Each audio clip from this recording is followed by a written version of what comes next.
ग्रामीण भागात, मी मराठवाड्यातल्या लातूर जिल्ह्यातल्या एका छोट्या गावातून आलोय. आमच्यासारखे जे लोक मीडियात येतात, शहरात येतात, ते दोन भाषा शिकतात. एक असते पोटातली भाषा, जी आमच्या आईनं शिकवली, मूळ मायबोली आम्ही जिला म्हणतो, आमची ती भाषा. आणि त्याच्याने पोटासाठीची एक भाषा मी शिकतो, जी इथं आल्यानंतर शिकलो.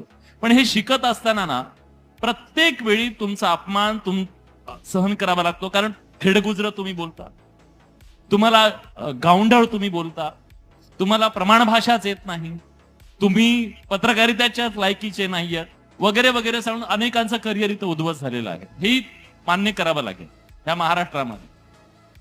पण आता आम्ही काही लोक प्रयत्न करतोय सर, मॅडम नागपूरच्या आहेत, या महाराष्ट्रातल्या 52 बोली भाषांचा जोपर्यंत मराठी सन्मान करणार नाही, तोपर्यंत मराठी भाषेला अभिजात भाषा म्हणून किती दर्जा द्या तुम्ही, उपयोग होणार नाही.